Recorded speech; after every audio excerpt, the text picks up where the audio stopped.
This message is primarily for Mr. Alva Suckoo and Mr. Anthony Eden, but I believe the Cayman Islands Government as a whole could equally benefit from what I'm about to say.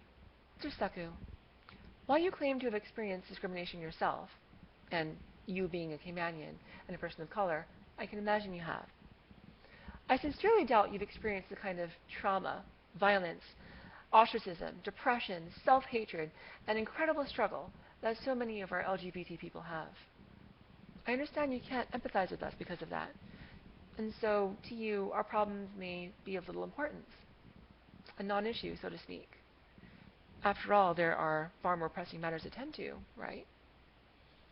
But the mere fact that there are other wrongs to right does not erase our injustices or invalidate our hardship.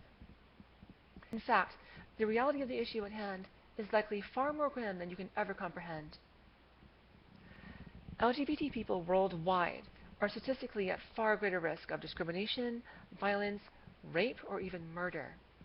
We are consistently denied service or forcibly removed from restaurants, bars, or other public venues because of our sexual orientation or gender identity. We may be fired from our jobs or denied employment entirely because of our sexual orientation or gender identity. In Jamaica 2013, Human Rights Watch conducted studies that showed more than half of those who identified as LGBT said they had been victims of violence because of their sexual orientation or gender identity. In the U.S., LGBT teens and young adults have some of the highest rates of suicide attempts, with some studies suggesting 40% of them have either attempted suicide or experienced suicidal ideation. Of course, these numbers don't come from our own community because, near as I can tell, no one has ever thought to conduct this kind of research here. But given the heterocentric culture and widespread institutionalized homophobia so prevalent not just in our country, but across the Caribbean, it's no stretch of the imagination to presume that incidents of bullying, violence, rape, murder, and suicide are even more frequent here.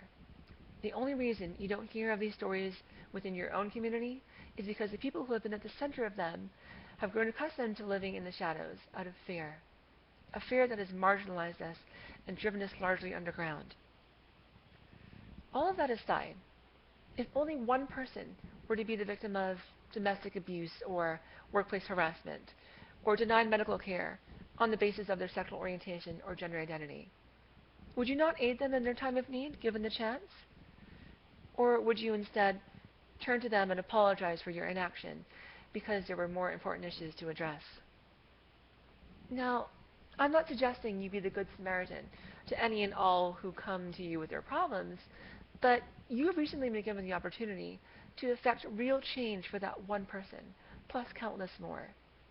And it saddens me that one such as yourself, with such political sway and prominence, would turn down that opportunity and instead take a stance that is not only offensive to the very people you've been elected to support, but also impedes our progress in fighting for equality.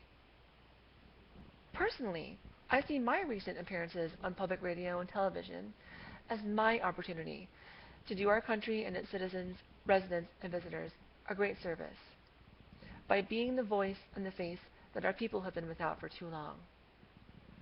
I have made it my personal mission to be an advocate for our local LGBT community, of which I am a part, and its allies, of whom there are many. And I can assure you, this is by no means one man's political agenda. This is only but a small but significant part of a battle for human rights that is being fought the world over by millions. And if even now, you and other members of the Legislative Assembly who have taken a similar stance still hold firm to your belief that this is largely a non-issue that Caymanians care little about, well, then consider this the official beginning of our public outcry. Because I can confidently tell you that although I may be but one person, I represent a great many more. And we refuse to be silent any longer. Thank you.